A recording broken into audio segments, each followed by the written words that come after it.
From Brandstar Studios at Florida Atlantic University, I'm Dr. Kevin Wagner, co-director of the PolCom Lab. My name is Dr. Luzmarina Garcia, and I am a research affiliate at PolCom Lab and also an assistant professor at the Department of Political Science at Florida Atlantic University. Today we're going to discuss our new poll that came out looking at national public opinion related to the presidential race and a few other topics. So the first number we're going to look at is our test of the presidential race. In other words, we're taking a look at if the matchup happened today between President Joe Biden and former President Donald Trump. As you can see from our numbers, the race is still very, very close. We have Donald Trump up by about 2 points, which is well within our margin of error. What do you see here, Dr. Garcia? I see that there's not many undecided voters, even though we're relatively far out from the election. Now, it is coming close and come November. However, it's a little bit of an anomaly to have this few undecided voters. It is, and it's probably worth pointing out at this stage, if you're looking at this and thinking the debate didn't make any difference, that it's probably a little bit early to make that kind of judgment. Oftentimes when something happens, it takes some time for the public opinion to adjust and change as people talk about it, digest it, and think about, what do I really think about what happened? So in this case, our race is still very, very close, but it doesn't mean that the debate won't ultimately have an effect. We just might not see that quite yet. Yeah, I will say though, compared to previous FAU PolCom polls, this is a very close margin. It is indeed. If we introduce Robert Kennedy Jr. into the race, we actually see that he has 10% compared to 42% for Donald Trump and 39% for Biden. What do you see here, Dr. Wagner? Yeah, I think one of the things that we definitely see is that it increases the margin here. It actually makes Trump's lead a little bit more than when there's the head-to-head. There's a couple of things that could be going on here. One may simply be that those that are uncertain and they're forced to pick are picking Biden, but if they're given a choice, they're stepping away and that vote is being siphoned off a little bit to Kennedy Jr. But it's really hard to tell at this point because it's really a small movement. There's quite a bit of political science literature that also tells us that it's really an uphill battle for third-party candidates. And as more media gets ramped up closer to the election, it seems like third-party candidates actually get covered significantly less. So Robert Kennedy Jr. is a distant third, and he might stay that way.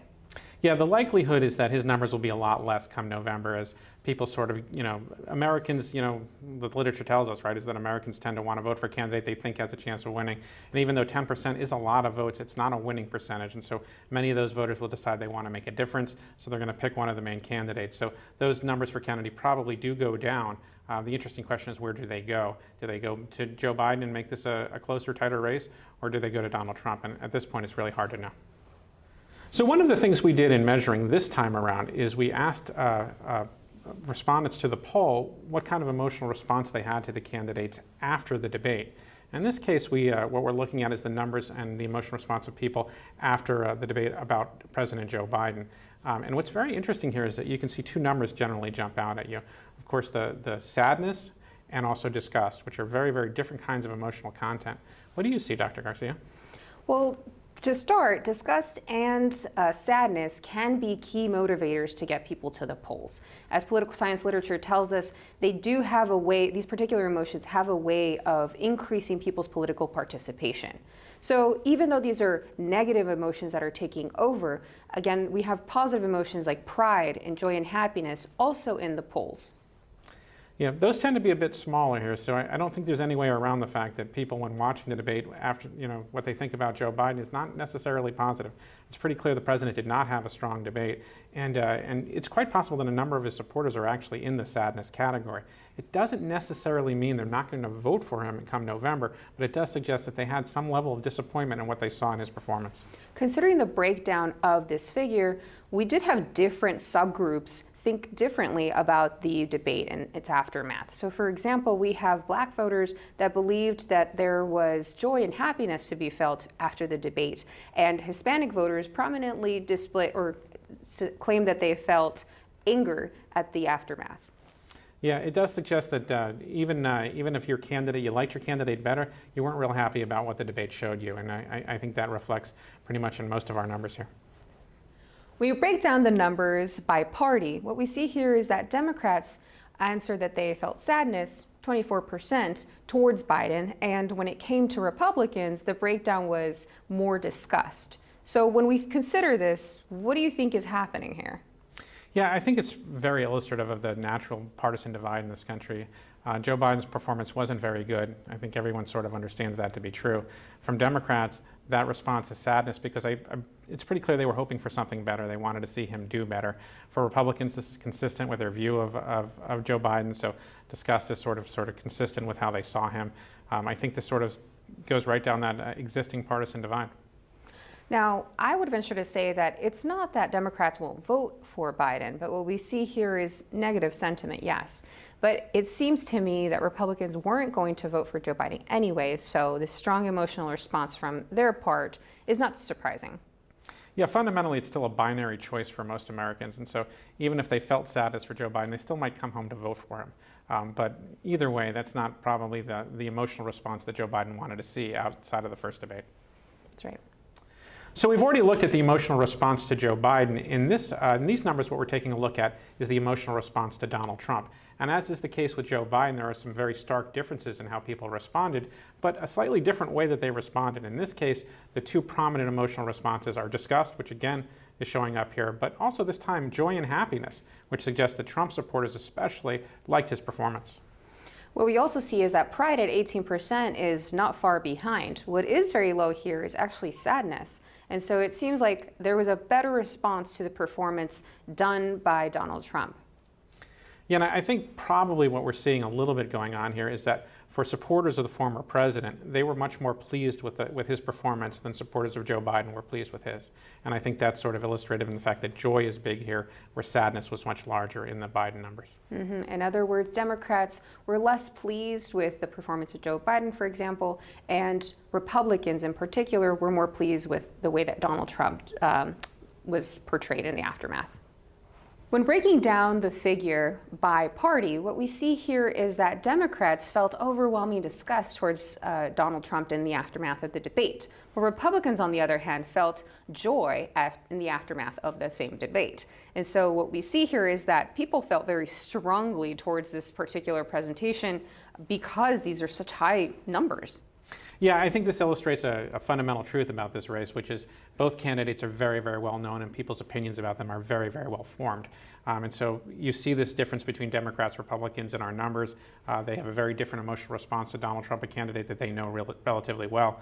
It's also probably good evidence of another thing that we know in political science literature, which is that opinions are very difficult to change once they become well formed. And in this case, I think what people think about Donald Trump is well settled. One of the questions we asked in this poll was for Democratic voters to pick somebody that they would also support if Joe Biden had to step down. And we gave them a variety of choices. Their top pick in this particular poll was Vice President Kamala Harris, followed relatively closely by Michelle Obama. Now, it's important to know, of course, that Michelle Obama has not indicated any desire to run for office, but we tested her name just because she is a leading candidate, a potentially leading candidate on the Democratic side. So there's a clear distinction between these two potentials and the ones that follow. So we also had 17% for Gavin Newsom, the current governor of California. We also have Gretchen Whitmer coming in at 7%, Pete Buttigieg at 6%, AOC or Alexandria Ocasio-Cortez at 2%, and we also have quite a few people saying that they're undecided. They really haven't fathomed who they would necessarily want as the other Democratic candidate. Yeah, I mean, one of the things that's probably important to say at this point is it's very, very hard to replace a candidate this late in the election year. The primaries are done, the caucuses are largely done. We're waiting for the convention to come up, and those delegates are largely committed to Joe Biden. So at this point, this is more of a guesstimate about what would it look like, but the likelihood is that the race is pretty much settled at this point. That's right. So we're approaching the 4th of July, Dr. Garcia, and what's on people's minds? Fireworks. But do they want them in their neighborhood? It seems like they don't. I think a lot of people are on board with limiting them, not allowing them, and really bringing about safety precautions when it comes to fireworks. So as we can see here, 27% said that they should not be allowed, and 27% also said that there should be regulated use of fireworks. So it seems like people don't want them in their neighborhood a lot of times. Yeah, I think people like to celebrate the 4th of July, and certainly I know I do. But if you have young children or dogs or cats, sometimes fireworks in your neighborhood are a little bit troubling, and you can see for many Americans that is a problem. We should have included how many pet owners were in our sample. Yeah, that probably would have been pretty high for them. So what we see here when we break it down by party, it seems like 63% of Democrats favor restrictions, whereas 1/3 of Republicans favor no restrictions. Yeah, I guess this is once again proof that there is no issue that cannot be partisan in the United States anymore. And in this case, it looks like we have a partisan difference in how people feel about fireworks in their neighborhood. Hopefully, at least on this issue, Dr. Garcia, maybe this is the one issue we can try and come together on. Find some restrictions or some common ground that everybody agrees on.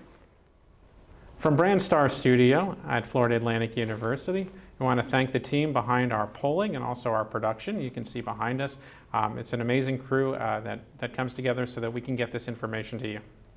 And thank you so much, Dr. Wagner, for hosting this particular video.